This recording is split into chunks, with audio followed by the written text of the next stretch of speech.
여러분, 타인은 지옥이다 라고 하는 말 들어보셨나요? 그 유명한 웹툰 만화의 제목이기도 했고, 또 그 만화를 드라마로 제작하기도 했었기 때문에 아마 들어보신 분이 계실 것입니다.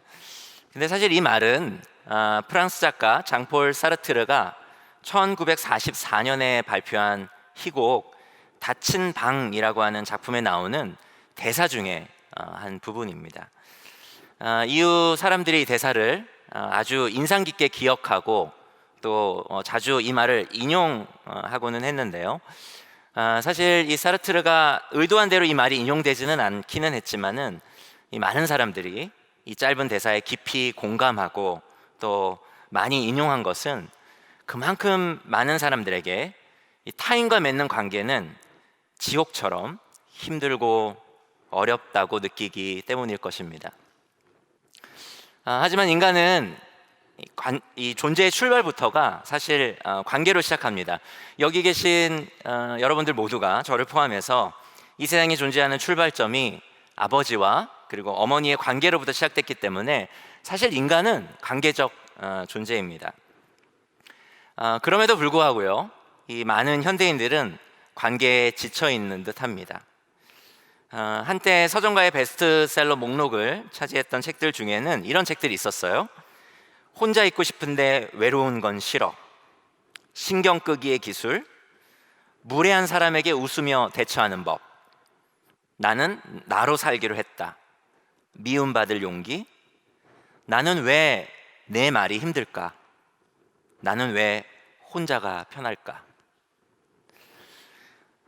몇몇 전문가들은 이 최근에 이 자기개발 트렌드가 이 자기의 발전을 통한 변화에서 타인과 거리두기를 통해 자신을 지키는 것으로 그렇게 바뀌었다고 이야기할 정도로 이 현대인들은, 그리고 우리 가운데 많은 분들은 직장에서, 가정에서, 학교에서, 그리고 우리가 불가피하게 맺고 시작한 관계 속에서 상처받고 그리고 때문에 지쳐 있습니다.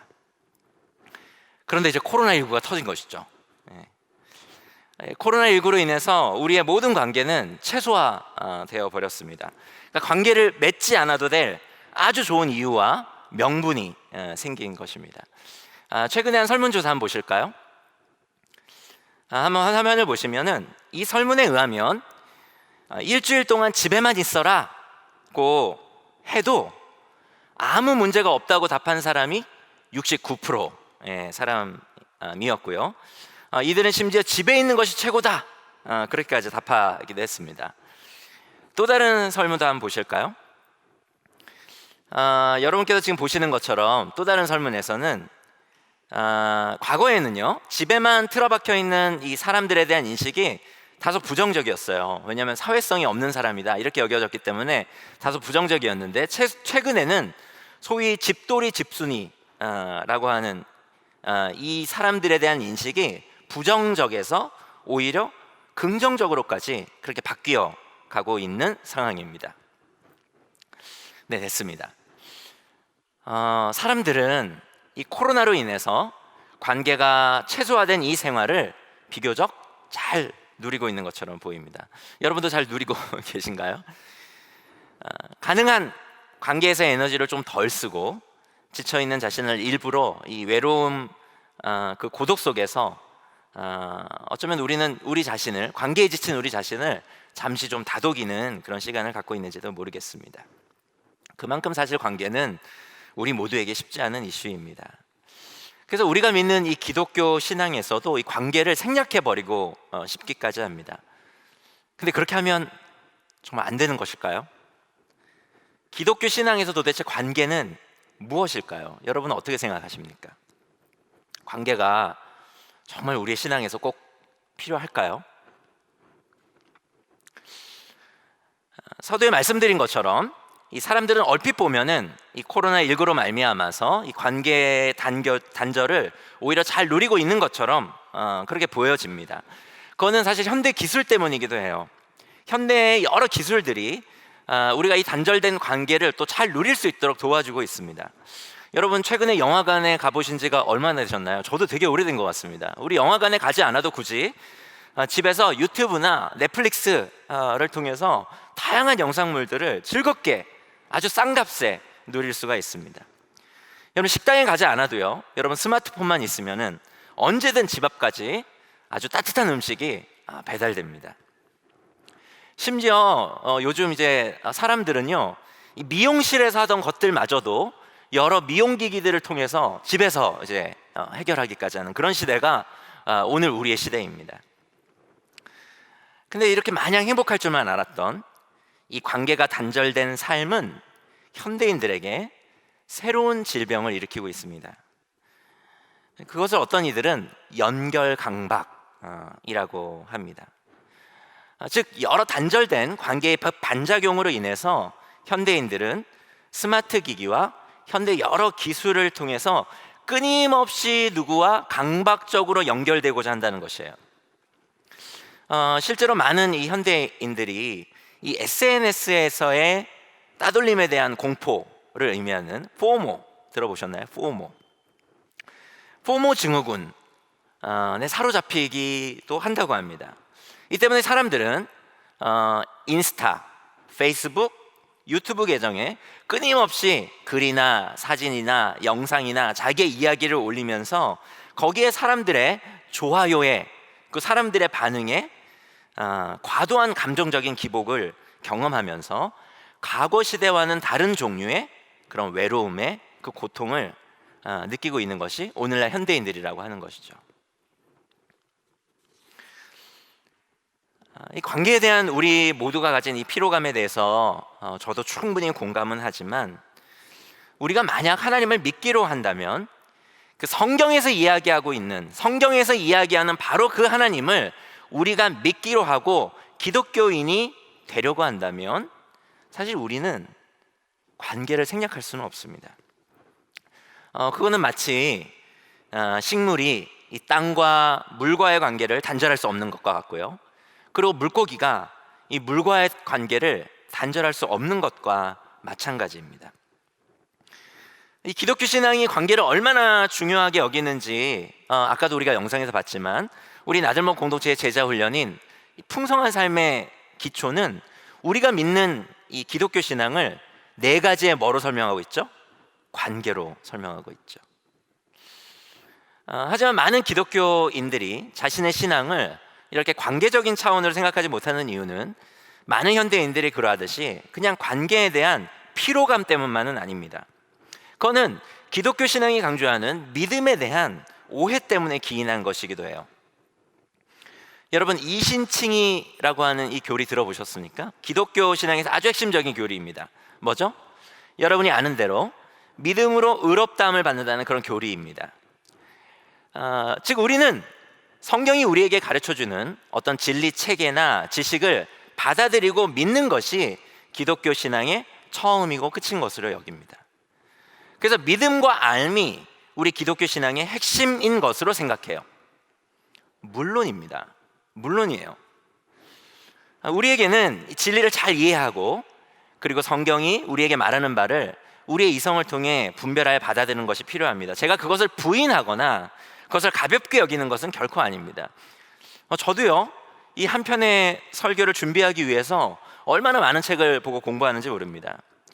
제가 갖고 있는 지식이 짧기 때문이기도 하지만, 제가 갖고 있는 지식이 풍성하지 않아서이기도 하지만, 기독교 신앙이 이 암과 믿음 없이는 설 수 없는 것이기 때문에 저도 하나님의 말씀을 가르치고 전하는 사람으로서 열심히 공부하죠.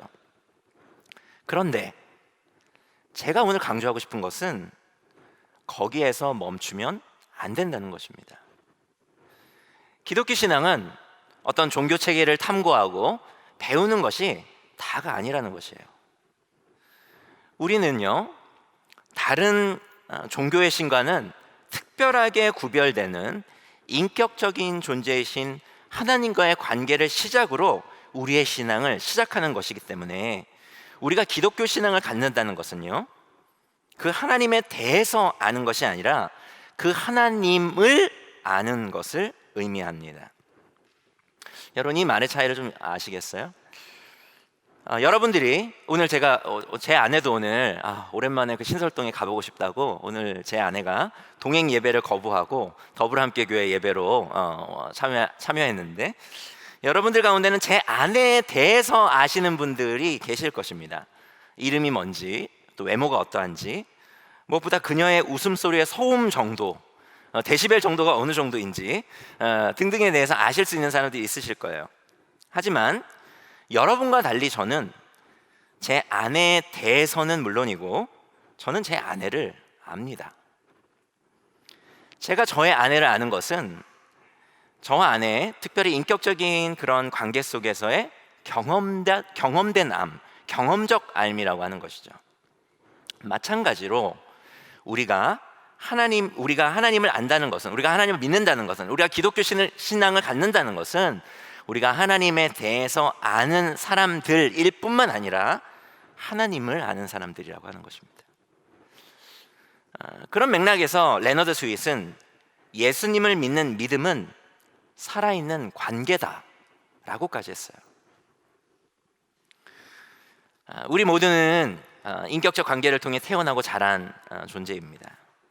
인간이라고 하는 존재는 때문에 인격적인 관계 없이는 존재가 불가능한 존재이고요, 인격적인 관계로 엮어진 그런 공동체에서만 우리는 인간답게 성장할 수 있도록 그렇게 디자인된 존재가 바로 우리 인간들입니다.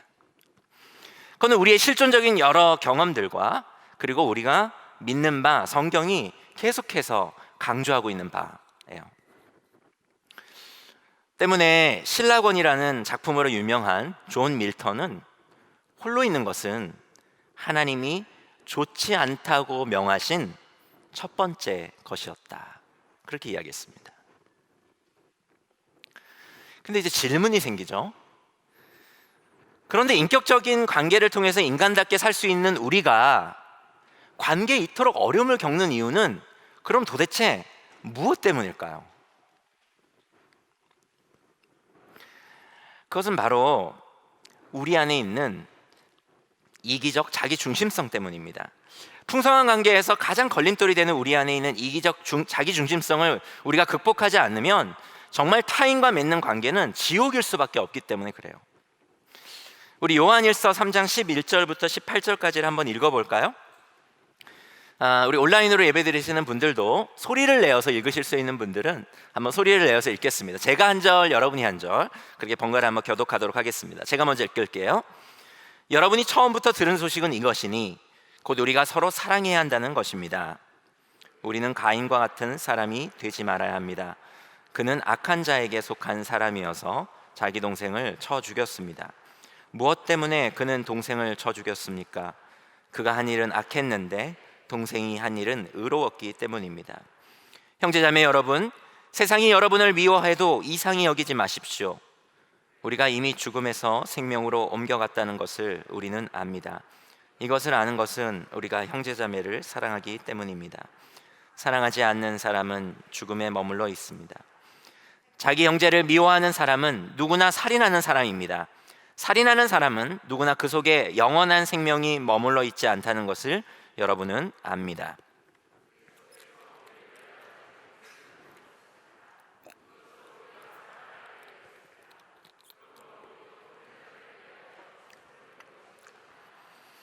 누구든지 세상 재물을 가지고 있으면서 자기 형제 자매의 궁핍함을 보고도 마음 문을 닫고 도와주지 않으면 어떻게 하나님의 사랑이 그 사람 속에 머물겠습니까? 자녀되니 여러분, 우리는 말이나 혀로 사랑하지 말고 행동과 진실함으로 사랑합시다. 사실 우리는요, 관계에 지친 것이라기보다는 사랑에 고픈 것입니다. 우리가 맺는 관계를 통해 우리가 사랑을 공급받지 못하고 그 사랑이 경험되지 않기 때문에 오히려 우리는 더욱 절망감을 느끼는 것이고 관계에 회의를 갖게 되는 것입니다. 우리가 많은 관계 속에서 이 풍성함을 경험하기보다는 오히려 피곤함과 그리고 고통까지 겪게 되는 이유는 관계 자체의 문제가 아니라 우리 안에 있는, 그리고 우리와 관계를 맺는 그 사람들 안에 가득한 그런 자기 중심성 때문입니다. 이기적인 자기 중심성이야말로 이 풍성한 관계를 가로막는 가장 핵심적인 문제예요. 그래서 사도 요한도 이 풍성한 관계를 가능하게 하는 이 형제 사랑의 메시지를 그가 전하면서 누구를 등장시키냐면 가인을 등장시키고 있는 것입니다. 여러분, 오늘 우리가 조금 전에 읽었던 12절을 보세요. 거기에 뭐라고 적혀 있습니까?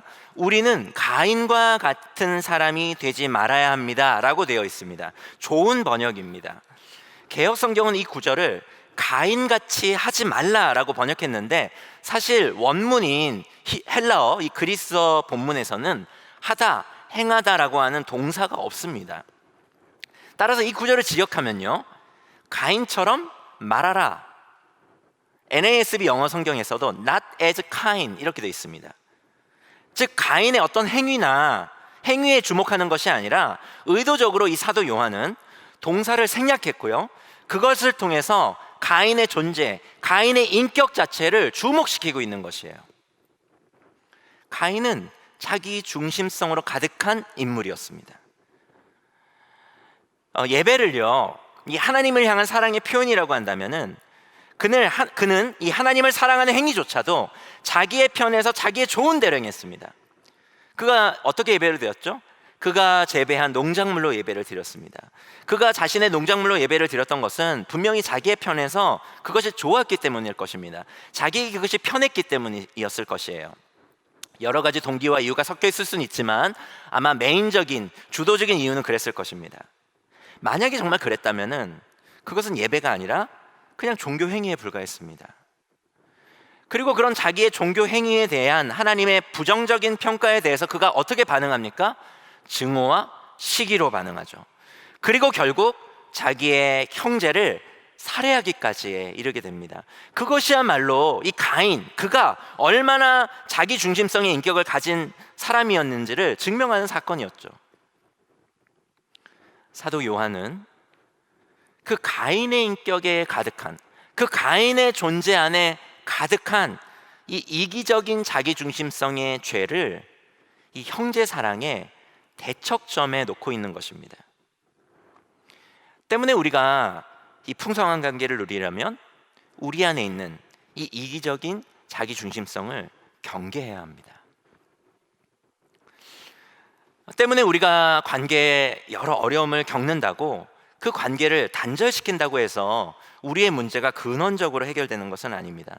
왜냐하면 제가 계속 반복하지만 문제는 관계 자체가 아니라 우리의 이기적인 자기 중심성, 우리와 관계를 맺는 그 상대방, 우리와 관계를 맺는 사람들 안에 있는 그 자기 중심성이기 때문에 그래요.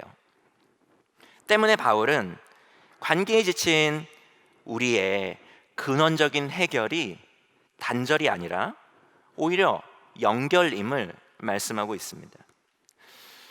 이번에는 에베소서 4장을 한번 읽어보도록 할게요. 에베소서 4장 1절에서 6절 그리고 13절에서 16절까지를 한번 읽어보겠습니다. 이번에는 형제 한 절, 자매 한 절, 그렇게 번갈아 한번 읽을까요? 우리 형제들이 먼저 읽겠습니다. 시작.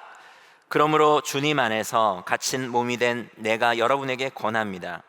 여러분은 부르심을 받았으니 그 부르심에 합당하게 살아가십시오. 겸손함과 온유함으로 깍듯이 대하십시오. 오래 참음으로써 사랑으로 서로 용납하십시오. 성령이 여러분을 평화의 띠로 묶어서 하나가 되게 해주신 것을 힘써 지키십시오. 그리스도의 몸도 하나요, 성령도 하나입니다. 이와 같이 여러분도 부르심을 받았을 때에 그 부르심의 목표인 소망도 하나였습니다. 주님도 한 분이시오, 믿음도 하나요, 세례도 하나요. 하나님도 한 분이십니다. 하나님은 모든 것의 아버지시오, 모든 것 위에 계시고 모든 것을 통하여 계시고 모든 것 안에 계시는 분이십니다. 그리하여 우리 모두가 하나님의 아들을 믿는 일과 아는 일에 하나가 되고 온전한 사람이 되어서 그리스도의 충만하심의 경지에까지 다다르게 됩니다. 우리는 이 이상 더 어린아이로 있어서는 안 됩니다. 우리는 인간의 속임수나 간교한 술수에 빠져서 온갖 교훈의 풍조에 흔들리거나 이리저리 밀려다니지 말아야 합니다.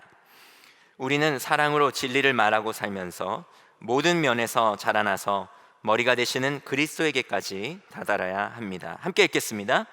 온몸은 머리이신 그리스도께 속해 있으며 몸에 갖추어져 있는 각 마디를 통하여 연결되고 결합됩니다. 각 지체가 그 맡은 분량대로 활동함을 따라 몸이 자라나며 사랑 안에서 몸이 건설됩니다. 여러분, 우리가 방금 읽은 에베소의 말씀 15절을 보면요, 15절에는 하나님께서 우리에게 갖고 계신 우리를 향한 목표점과 지향점이 기록되어 있습니다. 하나님께서 우리를 향해 가지고 계신 그 야무진 목표점, 우리의 도달 지점은 어디라고 기록되어 있습니까? 예수 그리스도입니다. 예수 그리스도의 충만하심, 경지, 그것이 하나님께서 우리를 가지신 야무진 꿈이에요. 그뿐만이 아닙니다. 하나님께서 우리에게 가지신 목표가 여러분 기가 막히지 않습니까? 너무 기가 막힌데, 그것만으로도 기가 찰 지경인데, 에베소서에서 제시하는 우리가 성장해야 할 영역이 역시 기가 막힙니다. 오늘 말씀 15절에 보면은 뭐라고 되어 있습니까? 모든 면에서 자라나야 된다, 이렇게 기록되어 있어요. 뭐 누구는 지적인 면에서, 누구는 감정적인 면에서, 어떤 사람은 관계에서, 어떤 사람은 대사회적인 역할에서 그렇게 각자에게 적합하게 그 영역에서 잘 성장해라 라고 하면은 뭐 어떻게 해볼만 하겠는데, 하나님께서는, 그리고 에베소서에서는 우리가 어떤 영역에서 자라가야 된다고 얘기합니까? 모든 영역에서 그리스도의 그 분량에 이르기까지, 그리스도에게까지 그렇게 다다라야 한다고 그렇게 이야기하고 있습니다. 여러분, 정말 이것이 가능한 일이라고 생각하세요? 오늘 바울은 이렇게 불가능해 보이는 엄청난 도전을 우리에게 하면서, 여러분 부담스러우시죠? 그러면서 제일 먼저 뭐라고 얘기하냐면 교회의 하나됨을 힘써 지키라, 이렇게 권면하고 있습니다. 여러분들에게는 이 구절이 어떻게 느껴지는지 모르겠지만, 제가 이것을 연구할 때에는 이것이 무척이나 뜬금없이 느껴졌어요. 일단 숨이 턱턱 막히잖아요. 하나님께서 우리를 향해 가지신 그 목표점, 그 지향점. 야 지일아, 너 베드로 정도 돼야 돼? 그것도 숨이 차는데, 베드로도 아니고 바울도 아니고 너 예수 그리스도까지 다다라야 돼? 그것도 모든 영역에서 그렇게 자라가야 돼? 이렇게 부담 주시는 말씀을 하시면서 덧붙이시는 말씀이, 그런데 교회의 하나됨을 힘써 지키라고 하는 말씀이에요. 만약에 지일아, 너 모든 영역에 성장해서 그리스도 예수의 수준까지 다다라야 돼? 그러기 위해서 정말 열심히 기도해야 해 라고 한다면은 이게 뭔가 납득이 됩니다. 모든 영역에서 성장하기 위해서 너가 매일 시간을 허투루 보내지 말고 잠을 줄여서라도 한정된 너의 시간을 효율적으로 최대한 활용해야 해 라고 말씀하시면 이해가 됩니다. 너가 그 그리스도의 장성한 분량 이르기까지 더 자라가려면, 모든 영역에서 더 자라가려면, 하나님을 더 잘 알아가려면 너 열심히 연구하고 책을 통해서 지식을 쌓고 사고력을 키워야 해 라고 말씀하시면 이해가 됩니다. 그런데 그런 권명을 하나님께서 우선적으로 우리에게 주지 않고, 하나님께서 우리에게 주시는 첫 번째 권면은 교회의 하나됨을 힘써 지키라고 하는 권면을 주신 거예요. 그러기 위해서 겸손과 온유와 오래 참음과 사랑 안에서 서로 용납하십시오라고 하는 이 권면을 가장 앞세우고 있는 것입니다. 여러분, 교회 안에서 우리 모두가 서로 용서하고 용납하고 하나 되는 것이 중요합니까? 중요하지 않습니까? 당연히 중요하죠. 제가 그걸 몰라서 질문하는 것이 아닙니다. 중요한 거 압니다. 그런데 제가 질문하는 것은 이것이에요. 그것이 우리가 도달해야 하는 그 목표 지점인 예수 그리스도께까지 다다르는 그 일과 그것이 무슨 상관이 있다는 말입니까? 그게 저의 질문입니다. 그런데 여기에 중요한 메시지가 있는 거예요. 바울에게 있어서 그리스도 예수의 장성한 분량에 이르는 온전한 사람으로까지 다다르는 데에는 아주 중요한 전제가 있는 것입니다. 그것은 그리스도의 몸된 교회인 우리가 온전한 사람으로 성장하며 성숙하는 것은 우리 각 사람이 홀로 이루는 것이 아니라는 것입니다. 사실 이와 같은 전제는 에베소서 2장 21절과 22절에도 잘 나타나 있어요. 제가 한번 읽어보겠습니다. 그리스도 안에서 건물 전체가 서로 연결되어서 주님 안에서 자라서 성전이 됩니다. 그리스도 안에서 여러분도 함께 세워져서 하나님이 성령으로 거하실 처소가 됩니다. 우리가 방금 읽은 이 에베소서 2장 21절 22절에서 바울은 이 생명체가 성장하는 것처럼 교회된 우리는 주님 안에서 자라가고 함께 세워져 간다고 그렇게 말씀합니다. 우리가 다 잘 아는 것처럼 교회는 건물이 아니기 때문에, 교회는 바로 우리 자신이기 때문에 교회는 생명체가 자라는 것처럼 그렇게 성장한다라고 바울이 얘기하는 것이에요. 그런데 그렇게 성장하는 교회를 설명하면서 바울은 매우 특이한 표현들을 덧붙이고 있는데, 그 표현들은 제가 형광펜으로 노란색으로 표시해 둔 것처럼 서로 연결되어서 함께 세워져서라고 하는 표현들입니다. 사실 우리는 그리스도인으로서 온전히 성장하는 것을 개인적 차원에서만 생각하는 경우가 많지만, 바울은 성장을 공동체적 관계 안에서 상호작용으로 일어나는 것이 바로 그리스도인의 성장으로 보고 있는 것입니다. 바울의 이러한 교회 개념이 오늘 본문 4장 16절에서도 잘 나타나요. 4장 16절에서 이렇게 기록되어 있죠. 우리가 읽었지만 제가 다시 한번 읽어보면, 온몸은 머리이신 그리스도께 속해 있으며 몸에 각 주어져 있는 각 마디를 통하여 연결되고 결합됩니다. 각 지체가 그 맡은 분량대로 활동함을 따라 몸이 자라나며 사랑 안에서 몸이 건설됩니다. 이렇듯 오늘 에베소서의 말씀에 의하면 교회된 우리의 성장은 결코 홀로 일어나는 것이 아닙니다. 우리는 교회된 다른 이들과 연결될 때 비로소 건강하게 성장할 수 있는 것이에요. 그들과 함께 세워져야만 우리는 함께 성장할 수 있는 것입니다. 때문에 교회된 우리가 가장 경계해야 되는 것이 무엇입니까? 그것이 바로 관계의 단절입니다. 때문에 우리가 관계가 힘들다고 해서, 그것이 어렵다고 해서 그 관계를 단절하게 되면은 우리는 그리스도인으로서, 교회로서 온전하게 성장할 수 있는 기회를 차단시켜 버리는 것과 같다라고 하는 것입니다. 그리스도인에게 관계의 단절은 우리를 온전히 성장시키는 그런 영적인 영양분과 혈액을 공급하는 그런 혈관을 끊어버리는 것과 다르지 않은 것이에요.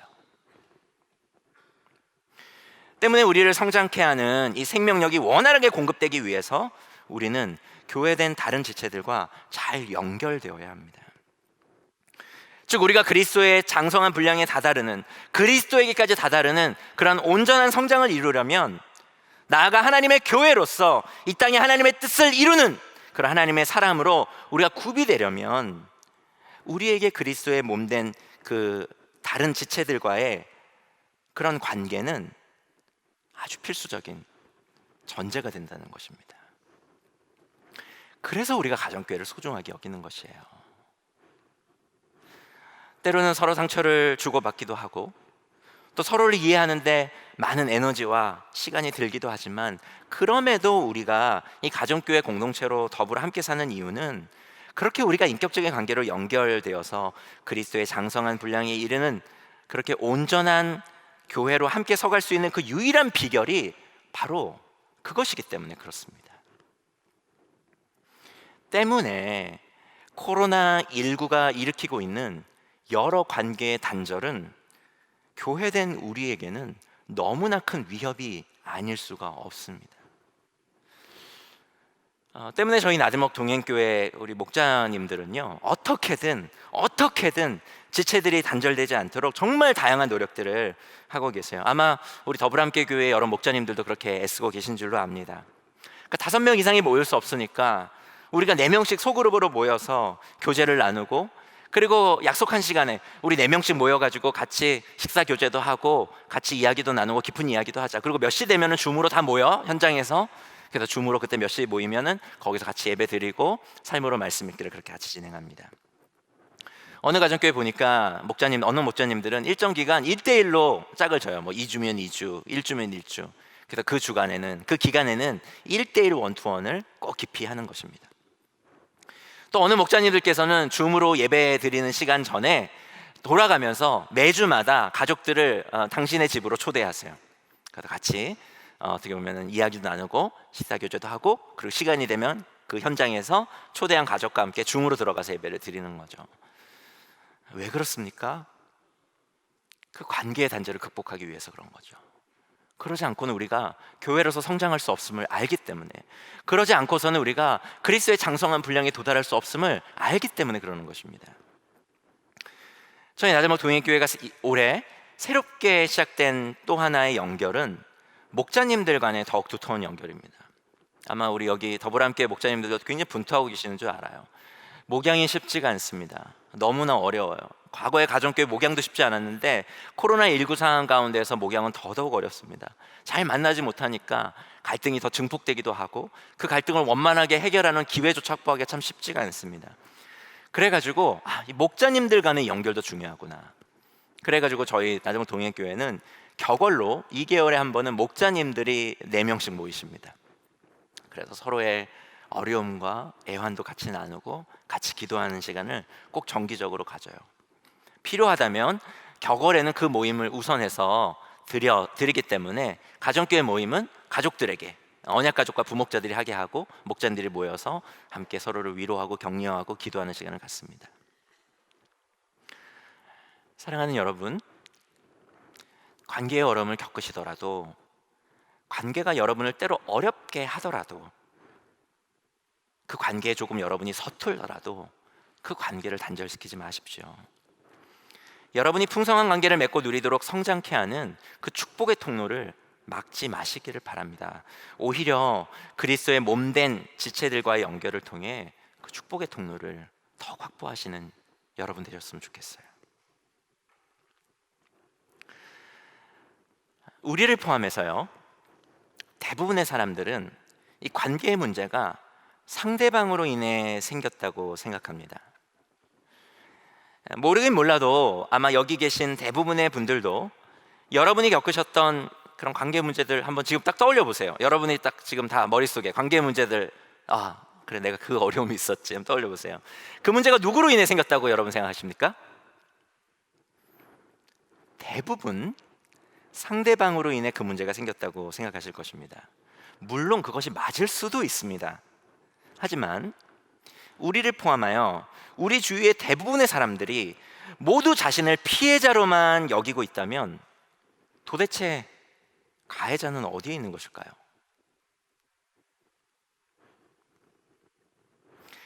심리학에 조헤리의 창이라고 하는 것이 있습니다. 심리학자인 조셉 러프트와 해리 잉엄, 이 두 사람의 이름을 조합해서 만든 것인데요, 우리의 마음 영역을 설명하는 좋은 도구입니다. 여러분 그 설교 안에도 제가 넣어드렸고, 근데 한번 화면 한번 보실까요? 조헤리의 창 그림을 한번 보실까요? 이 그림을 보시면 우리의 마음과 삶에는 이런 4가지의 영역이 있다라고 하는 것입니다.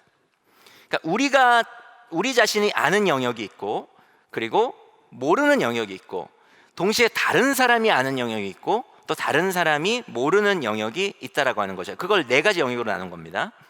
자, 그 중에 열린 영역을 보시면 이 열린 영역은 어떤 영역이에요? 나도 알고 남도 아는 영역입니다. 이게 열린 영역이에요. 그런데 나는 알지만 남들은 모르는 나의 삶에, 나의 인격에, 나의 내면에 그런 영역이 있죠. 그렇죠? 여러분 모두에게 있잖아요. 그게 숨겨진 영역입니다. 반면 남들은 다 아는데 나만 모르는 그런 나의 모습들도 있어요. 그것을 보이지 않는 영역이라고 합니다. 그리고 다른 사람도 모르고 또 나 자신도 모르는 그 영역을 이제 미지의 영역으로 나눈 거예요. 우리가 풍성한 관계를 맺고 누리는 사람으로 성숙해 가려면은 우리 자신의 이런 숨겨진 영역, 보이지 않는 영역, 그리고 이 미지의 영역을 점차 드러내면서 이 열린 영역을 확대해 가야 합니다. 특히 피해자이기만 한 줄 알았던 내 안에 누군가의 마음을 아프게 하고 상처를 주고 힘들게 하는 그 가해의 요소가 보이지 않는 영역, 그리고 미지의 영역에 감추어져 있다는 사실을 누군가에 의해서 발견하고 그것을 직면하며 인정해 갈 때 우리는 우리의 이기적 자기중심성을 극복하고 형제사랑을 통해 풍성한 관계를 맺고 누려갈 수 있는 것이에요. 이를 위해 특히 여러분들이 마음을 여셔야 되는 영역은 어떤 영역입니까? 나는 몰랐지만 다른 사람들은 아는 그런 보이지 않는 영역에 여러분들이 신뢰할 만한 그런 사람들을 초대하시는 것입니다. 사실 가정교회 안에서 우리는 자연스레 이 영이 서로를 초대하게 되죠. 이 조혜리의 창에 의하면 나는 내가 제일 잘 알아 라고 하는 말은 틀린 말입니다. 나는 모르는 다른 사람이 알고 있는 그 영역이 분명히 있다라고 하는 거예요. 나는 모르는데 다른 사람이 아는 그 영역에 우리가 가정교회 안에서 누군가를 초대하게 되는 것, 거기에 마음을 여는 것, 그것이 너무나 우리가 그리스도에게까지 다다르는, 또 풍성한 관계를 맺게 하는 그 연습과 훈련을 하는 그 역량을 키우는데 굉장히 중요하다고 하는 것입니다. 그래서 가정교회 안에서 이 영역에 여러분들 가족들을 초대해야 돼요. 때로는 다투면서, 때로는 갈등을 겪으면서 말이죠. 많은 분들이 아시는 것처럼 저는 학창 시절에 꽤나 우등생이었기 때문에 여러분 많이 아시죠? 제가 굳이 뭐 얘기하지 않아도 아시죠? 여러 상을 많이 받았습니다. 지금까지 제가 받은 상이 꽤나 많지만 그 중에서 제가 잊을 수 없는 상이 하나 있는데, 오늘 여러분께 자랑 하나 해야겠다. 더불어함께 왔으니까 내가 한번 자랑 한번 해야겠다 해서 한번 그 상장을 제가 가지고 왔는데요. 한번 그 상장 화면에 한번 띄워 주시겠어요?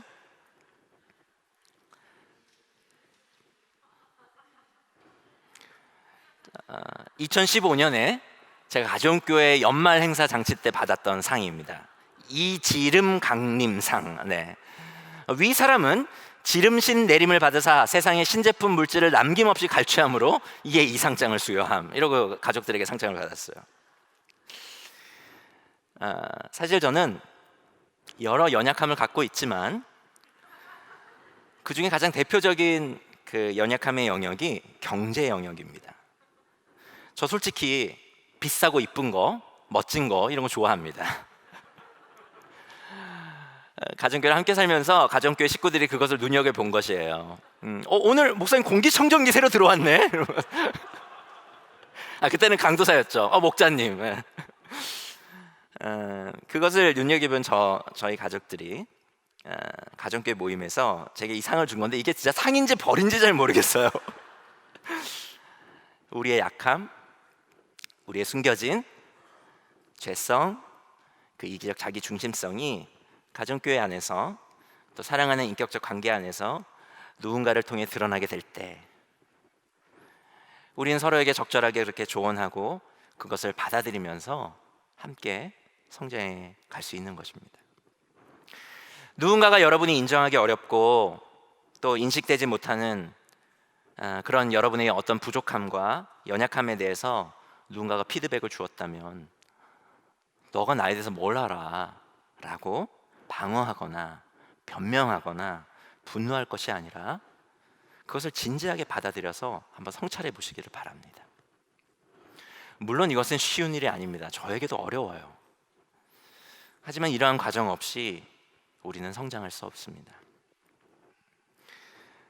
하나님께서는 우리 인간에게 스스로 자신을 객관하여 성찰할 수 있는 능력을 주셨습니다.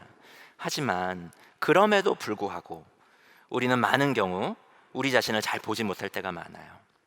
우리 안에 집착, 고집, 편견, 이기심 등에 대해서 우리는 눈치채지 못하고 우리 자신에게 스스로에게 관대할 때가 참 많이 있습니다. 왜 그렇죠?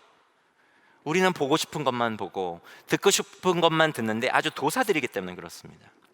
예수님께서는 너희가 나를 따라오려거든 자기를 부인하고 자기 십자가를 지고 나를 쫓으라고 그렇게 말씀하셨지만, 실사 자기 부인을 행하는 주체는 누구입니까? 우리죠. 우리 자신이죠. 그리고 자기 부인의 대상은 또 누구입니까? 그 역시 우리 자신입니다. 그 모두가 우리이기 때문에 우리는 본능적으로 자기 부인 대신에 자기 보호와 자기 변호로 하나님의 날선 말씀의 그 칼날조차도 요리조리 피하는 놀라운 실력을 가진 존재들이 바로 우리들입니다. 나에게 감동을 주는, 나에 대해서는 이름조차 알지 못하지만 나에게 감동을 주는 어떤 스타 설교자나 그런 유튜버에 열광하면서 그의 훌륭한 여러 강의들, 가르침들을 스마트폰에 넣어서 또는 유튜브로 매일 귀에 꽂고 다니는 것보다 나에 대해서 피상적이나마 알고 있는 나의 죄성과 나의 연약함을 조금이나마 알도록 그렇게 직면케 하는 그 무명의 우리 가정교회 가족들을 오히려 소중하게 여기면서 그들의 사랑 가득한 조언에 때로는 그들과 관계 맺으면서 겪게 되는 여러 부대낌과 그 어려움들과 그런 갈등, 거기에 우리의 마음과 귀를 기울이는 것이 우리에게는 훨씬 더 유익하다라고 하는 것입니다. 저는 그런 차원에서 가정교회 공동체 안에서 맺는 우리의 관계가 참 소중하다는 생각을 합니다. 때로는 우리에게 아픔과 고민을 주기도 하겠지만 많은 경우 가정교회라는 공동체를 통해서 하나님께서는 우리가 위선자가 되지 않고 진정으로 성장과 성숙을 해나갈 수 있도록 우리를 다듬어 가시는 것을 저는 정말 많이 경험하고 또 보고 있고 봐왔습니다. 그렇게 다듬어진 우리는 누군가에게 고통을 안겨주는 이기적 존재가 아니라 그 고통을 보듬고 치유하는 풍성한 관계로 초대하는 존재로 우리는 비로소 서게 될 것입니다. 최근에 한 사건을 접하고 참 괴로웠던 적이 있었습니다. 자기 위에 이렇게 잠자리에 누웠어도 그 마음 때문에 몇 번이나 한숨을 쉬고는 잠을 청하곤 했던 때가 있었어요. 아마 여러분들 가운데서도 저와 같은 분들이 계셨으리라 생각합니다. 저를 번뇌케 했던 그 사건은 뭐냐면 바로 우리를 참 가슴 아프게 하고 분노케 했던, 또 혼란스럽게 했던 양부모의 학대로 목숨을 잃은 정인이 사건이었습니다. 어떻게 인간이 저럴 수 있을까? 자식을 낳고 키웠던 그 모성과 부성이 가득해야 할 그 부모가 어떻게 저렇게 잔혹한 살인을 저지를 수 있었을까? 무엇보다 목회자의 자녀들이 기독교 가정에서 자라고 기독교 대학에서 공부하고 기독교 기업에서 일한다고 하는 저들이 어떻게 삶에 저런 열매를 맺을 수 있을까? 한국교회는, 그리고 우리 기독교는 정말 악마를 키운 것인가? 하는 수많은 질문들이 저를 괴롭혔습니다. 성경을 연구하고 설교를 준비하고 사람들을 만나서 상담하고 그리고 사역하는 목사로서 사는 삶에 대한 그 회의가 저를 얼마나 괴롭혔는지 몰라요. 누군가 저를 향해서요, 예수를 믿으라고요? 교회를 다니라고요? 하나님이 계시다고요? 보세요, 예수를 믿는 사람들의 저 민낯을 보세요. 저렇게 잔혹한 악마와 같은 사람들이 믿는 신이 누구고 그들이 어떤 교육을 받았는지 보세요. 그리고 그들이 어떤 조직과 사람들 사이에서 살았는지 보시라고요. 저는 오히려 제가 사랑하는 사람들 가운데 교회와 기독교에 속한 사람들이 있다면 그들을 구출해내고 싶을 그런 지경이라고요. 그렇게 누군가 저에게 항변한다고 해도 사실 저는 할 말이 없습니다. 왜냐하면 저도 크게 다르지 않는 그 질문을 저 스스로에게, 그리고 제가 믿는 그 하나님께 지금 드리고 있기 때문에 그렇습니다. 도대체 우리는 무엇을 놓친 것일까요? 심리학자로서 오랫동안 미국의 예일대학교와 그리고 하버드대학교에서 학생들을 가르치다가 남은 여생을 장애인 공동체에서 살면서 장애인들을 섬겼던 예수의 사자이고 또 많은 사람들로부터 존경을 받았던, 여러분 가운데도 아마 존경하시는 분이 계실 텐데, 영성가 헨리 나우엔이 죽음을 맞기 3주 전에 1996년 8월 27일에 그가 일기에 이런 글을 남겼습니다. 영적 리더십을 행사하는 우리는 종종 우리 자신이 설교하고 가르치는 대로 살지 못한다는 것을 깨닫는다. 우리는 늘 자신보다 더 큰 것을 말하기에 위선을 완벽하게 피하기는 쉽지 않다. 나는 종종 내가 온전히 살아낼 수 없는 삶을 살라고 말한다. 그런 다음에 그는 이렇게 덧붙였습니다. 그리고 위선에 대한 최상의 치료법은 공동체라는 사실을 배우고 있다. 위선이란 내가 설교한 대로 살지 못해서 생기는 것이 아니라 내가 말한 대로 살지 못하는 나의 무능함을 고백하지 못해서 생긴다. 우리가 교회로서 서로 관계를 맺는 공동체적 삶을 지향하는 것은 우리를 위한 것을 넘어 이 세상을 위한 것입니다.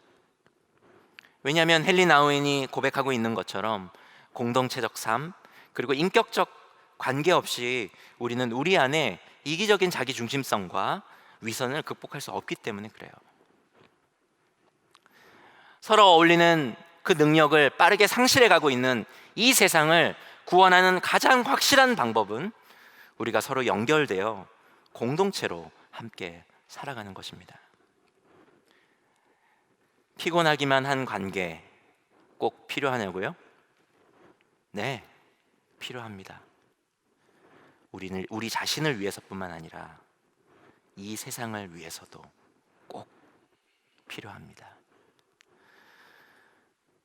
우리 시간 오늘 주신 말씀을 다시 곱씹어 보면서 1분 정도 침묵으로 함께 기도하시겠습니다.